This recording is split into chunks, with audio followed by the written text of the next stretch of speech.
Country out दे दिया, हम student थे, हमारे अभी एडमिशन भी वैलिड थे, इसकी क्या वजह है सर? ये 15-15 दिन में ये लोग बोलते हैं कि आप खुद जाओगे या हम निकालें आपको, ये क्यों कर रहे हैं सर ऐसे?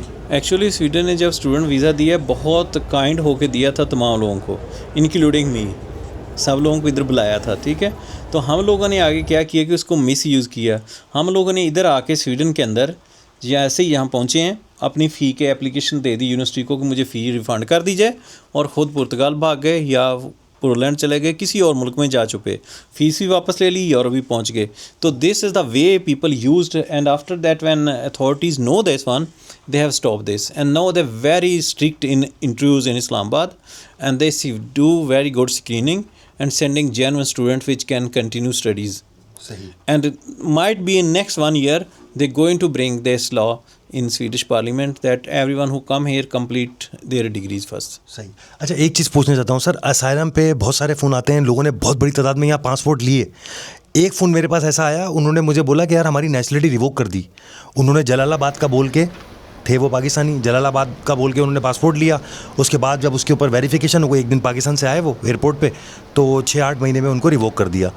तो सर ये लोग नेशनलिटी वापस ले लेते हैं? देखिए स्वीडिश लॉ के मुताबिक कोई भी बंदा जिसके पासपोर्ट है, नेशनलिटी होल्डर है या परमानेंट नेशनल होल्डर है, ठीक है, अगर उसने रॉन्ग इन्फॉर्मेशन की वजह से ली होगी नेशनलिटी या permanent residence, Swedish government can revoke anyone. It's very clear, there is no law can save him or her. अगर सेकंड दूसरी, अगर आप कंट्री के लिए थ्रेट हैं तो फिर भी आखिर रिवोक कर दी जाएगी। ये पार्लियामेंट ने पास किया हुआ है लॉ यहाँ पे। सर जो लोग शादी करते हैं यहाँ पे आके, हमारे बहुत सारे लड़के ऐसे हैं जो इलीगल हो चुके हैं और शादी के ख्वाहिशमंद हैं किसी लीगल पासपोर्ट होल्डर से, क्या उनका काम हो जाता है, नेशनल हो जाते हैं? एक्चुअली जो दो चीज़ें आपने मेंशन की, एक तो पहले क्वेश्चन में असाइलम और दूसरा आपने कहा है शादी, ये दोनों चीज़ें जो है ना इलीगल मैनर्स में आते हैं। ओके, ठीक है। If you inter in the country with a legal residence card, you must have to follow the path with legal residence card. ठीक है, You have to follow that one. दूसरा रह गया आपका कि शादी तो आप किसी वक्त भी कर सकते हैं।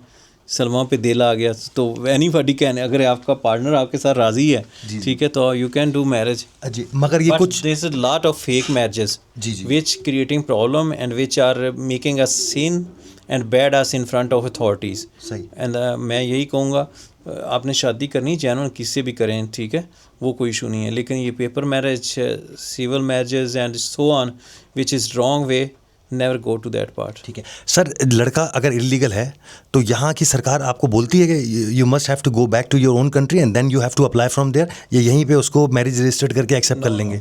They have to go to their home country. But there one condition, if your wife is permanent and you are waiting both for together one baby, then the situation is different. They can grant you visa from the Sweden. And second, if you are established in the arbets market or working market in Sweden, तो आपको फिर भी वो visa grant कर देते हैं यहाँ से। Or third one is your partner is too much sick or you are sick and you need a protection on the humanity basis, then they can approve your application from the country. But again I will repeat, please do not follow this path. This is a sin, this is a bad thing, this make my everyone image too much bad in front of Swedish people.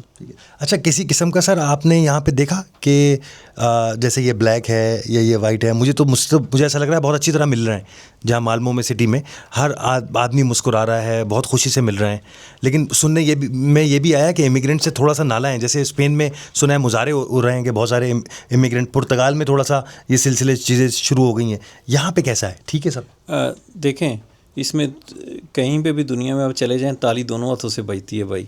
एक ना उनका कसूर है ना हमारा पूरा कसूर है, ठीक है। राइट विंग्स हर जगह होते हैं और हर जगह भी अच्छे बुरे, कुछ हमारी मिस्टेक्स हैं, कुछ उनकी तरफ से एक्स्ट्रा है, ठीक है। तो दोनों तरफ से in the middle somewhere we are standing, कि हम दोनों सोसाइटी बजाय इंटीग्रेट होने के, वेल इंटीग्रेटेड होने के, हमारे डिस्टेंस हैं और हम एक दूसरे के साथ वेल इंटीग्रेटेड नहीं हो सके। उसकी रीज़न ये है कि हम लोग अपना, मैं पाकिस्तान से आ गया फॉर एग्ज़ाम्पल, मेरे साथ मेरा 40 साल का कैरियर है, मेरे साथ मेरी सारी रवायात हैं, मेरा कल्चर है, मेरे लिए बहुत मुश्किल है उससे बाहर निकलना, ठीक है।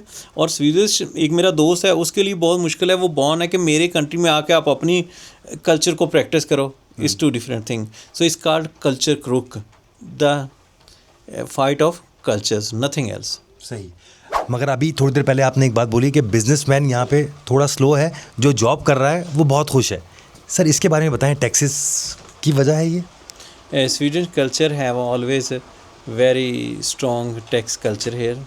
और आप कह लें कि जितने भी यहाँ बिजनेस वाले लोग हैं, they have to work hard more than job. It's a society made for people who work from 9 to 5 and Saturday Sunday sleeping at home and enjoy life. No, कुछ पार्टीज़ हैं यहाँ से जो हर रोज़ 6 घंटे का करना चाह रही हैं। सही। कि अगर हम पावर में आ गए तो हम इसको 6 आवर पे लाएंगे कि 6 घंटे से ज़्यादा काम नहीं होना चाहिए, बहुत स्ट्रेसफुल है काम करना। तो लोगों को फ्री टाइम होना चाहिए, तो वो अपने बच्चों को दे सकें, फैमिलीज़ को दे सकें, वो अपने पेरेंट्स को दे सकें। ठीक है, तो इसलिए स्वीडन के अंदर जो टैक्स सिस्टम है वो 3 तरह का है। पहले वैट जिसे मोम्स कहते हैं, सेकंड है यहाँ पे एम्प्लॉयमेंट फ़ी, ठीक है, और थर्ड है आपकी income tax. Okay.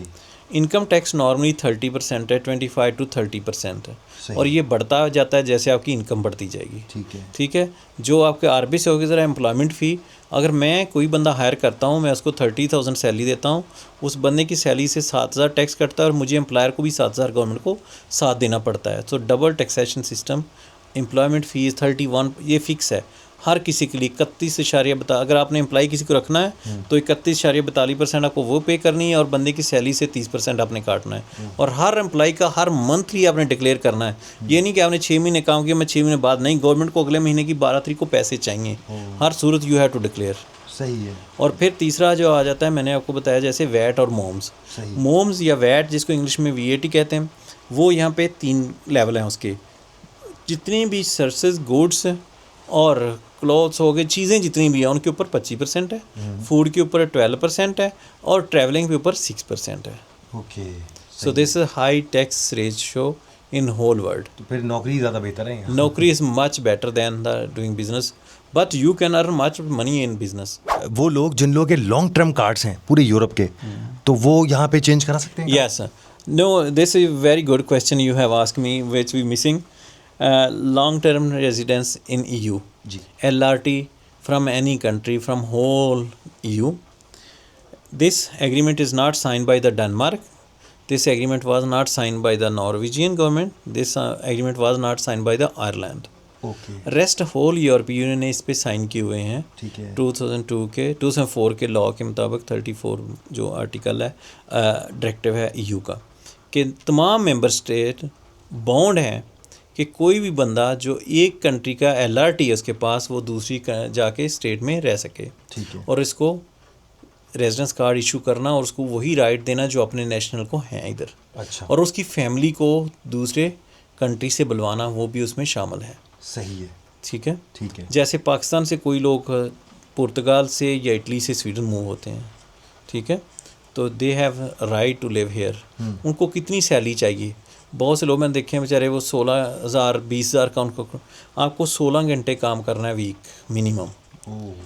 It mean कि आपको 64 आवर मंथली करेंगे तो आपके पेपर चेंज हो जाएंगे, या आप कोई कंपनी रजिस्टर करा लें फिर भी हो जाएंगे 4 महीने बगैर 1 करोड़ के। सही। या फिर तीसरा कि आपके पास पैसे 25,000 पड़े हों तो फिर भी हो जाते हैं बगैर किसी विदिन 4 मंथ। अच्छा। ये 4 महीने के अंदर चेंज हो जाते हैं। और फिर जब आपको 5 साल का, बहुत से लोग हैं पाकिस्तान से जो आए हैं, इंडियन, बंगाली, बांग्लादेशी और दूसरे कंट्री से भी जो इधर पहुंचे हैं, उनके बच्चे, उनको लॉ है 28 साल तक बच्चे साथ लाना, और उनके, लेकिन आपको शो कराना होगा कि आपके पास आपके बच्चे डिपेंडेंट है फिनेंशियली आपके ऊपर। आपको पिछले 5 साल का रिकॉर्ड भेजना होगा साथ, कि मैंने हर महीने अपने बच्चों को उनके अलग-अलग अकाउंट में। बहुत से लोग क्या करते हैं, मैंने मामा को भेज देते सन जी पैसे।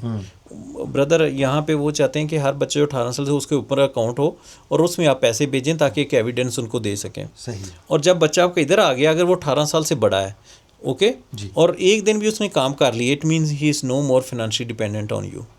सो बहुत से लोग मालमों के अंदर, स्टॉकों के अंदर ऐसे हैं जिनके बच्चे तो आ गए, बेटियां भी बड़ी हो गई, 18 साल से ऊपर हैं, 22 साल की, 24 साल की, अब वो उनको सबको स्वीडन वापस भेज रहा है। क्यों? क्योंकि पेरेंट्स ने एक पहला कार्ड तो ले लिए 5 साल का, उसके बाद उन्होंने सोचा ही नहीं कि आगे क्या करना है, वो फिर उसी तरीके से लेना चाह रहे हैं। लॉ ये नहीं कहता, जब आपको EU पहला कार्ड मिला था आपको EU रीयूनिफिकेशन की, अब आप स्वीडन में एक्सटेंशन ले रहे हैं, तो कंट्री के लॉ को फॉलो करता है, हर 18 साल से बंदे को अपनी इनकम शो करनी ही होगी। तो जब उनकी अपनी इनकम नहीं होती, या आप क्या करते हैं कि वो काम कर रहा है जी, लड़की या लड़का, और फिर आप एक्सटेंशन अप्लाई कर देते हैं, वो तो आपके फाइनेंशियल फाइनेंशियल डिपेंडेंट रह ही नहीं गया, सही। उसने यहाँ के काम कर लिया है, ठीक है। उसकी अपनी इनकम हो गई है, तो ये चीज़ें कंसीडर करनी है। So anybody from any EU country medal state यहाँ पे मूव हो सकते हैं अगर उनके पास LRT है और उनको 5 साल का कार्ड मिलेगा। ठीक है। उनको मिनिमम जो है वो 64 घंटे का कॉन्ट्रैक्ट चाहिए या उनका बिजनेस रजिस्ट्रेशन चाहिए जो फ्री हो जाती है टैक्स ऑफिस में, ठीक है। लेकिन अगर बिज़नेस रजिस्ट्रेशन करनी है तो आपको होम कंट्री या पुर्तगाल से आ रहे हैं, इटली से आ रहे हैं, तो आपको वहाँ से टैक्स ऑफिस से सर्टिफिकेट लेके आना है कि आपका वहाँ टैक्स डेबिट नहीं है, और साथ में आपको पुलिस लेटर लेके आना है, आप क्रिमिनल रिकॉर्ड नहीं है वहाँ पे। सही है। ये 2 चीज़ें। ठीक है सर, एक बड़ा शॉकिंग मुझे एक चीज़ यहाँ ये लगी कि मैं जिस भी स्टोर में जा रहा हूँ ये कैश पैसे नहीं ले रहे हैं मुझसे। क्यों सर, ऐसा क्यों कर रहे हैं? Sweden is a tax based economy और यहाँ पे बिल्कुल कैश का कोई काम नहीं है। सारी economy very clean and neat है।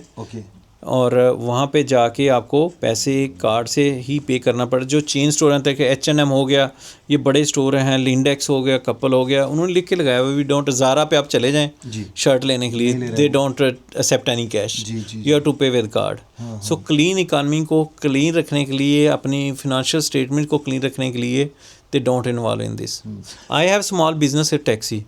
I have very strict to my every driver and we close cash. There no cash involvement in our business. Okay.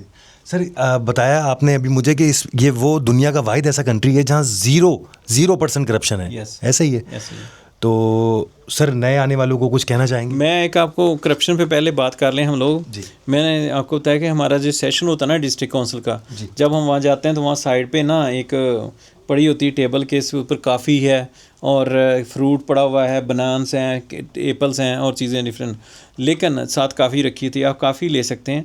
अगर हम फ्रूट और ये चीज़ें लेनी है तो वहाँ स्विच नंबर लगा होता है, आपने उस पर पैसे डालने हैं।